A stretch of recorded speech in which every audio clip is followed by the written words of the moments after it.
নমস্কার কৃষ্ণপ্রেমী গুণী শ্রোতাজনেরা শিব পুরাণ, মৎস্য পুরাণ, পদ্ম পুরাণ, ভবিষ্য পুরাণ সহ বিভিন্ন পুরাণে সমুদ্র মন্থনের উল্লেখ রয়েছে।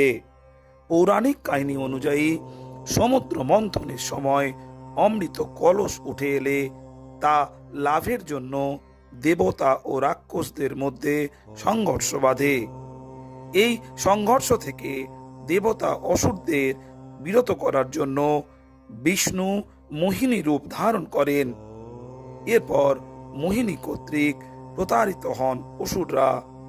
মোহিনী ছলনা বলে ইন্দ্রের পুত্র জয়ন্তর হাতে সেই কলস তুলে দেন। কাকের রূপ ধারণ করে রাক্ষসদের কাছ থেকে অমৃত কলস নিয়ে স্বর্গের দিকে ধাবমান হন ইন্দ্রপুত্র জয়ন্ত। অসুরগণ তার পিছু ধাওয়া করে। এ সময় কলস থেকে কয়েক ফোঁটা অমৃত প্রয়াগরাজ, উজ্জয়িনী, হরিদ্বার ও নাসিকে পড়ে যায়। যেখানে যেখানে এই অমৃতের ফোঁটা পড়ে, যে 4 স্থানে এই অমৃতের ফোঁটা পড়ে, সেখানে কুম্ভ মেলার আয়োজন করা হয়। প্রতি 12 বছর এই কুম্ভ মেলা হয়। জয়ন্ত কাক রূপে অমৃত কলস নিয়ে যাওয়ার সময় তার মুখে কয়েক ফোঁটা অমৃত লেগে যায়। এ কারণে কাকের আয়ু দীর্ঘ হয়। কথিত আছে কাকের মৃত্যু সাধারণত দুর্ঘটনার কারণে হয়ে থাকে।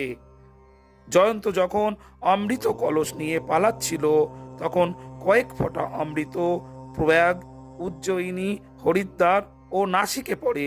এ কারণে এই সমস্ত স্থানে কুম্ভ আয়োজিত হয়।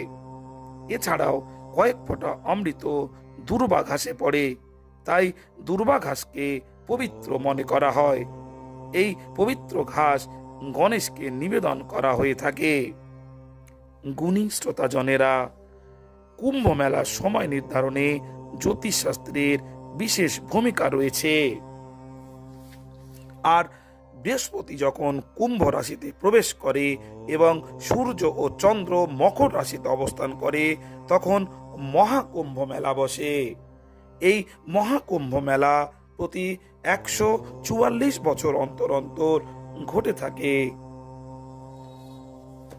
শ্রোতাজনেরা, মহাকুম্ভের ইতিহাস যদি আপনাদের কৃষ্ণ কথায় ভালো লেগে থাকে, তবে চ্যানেলটিকে সাবস্ক্রাইব করতে ভুলবেন না। আর বেশি বেশি করে শেয়ার, লাইক করে দেবেন। ধন্যবাদ।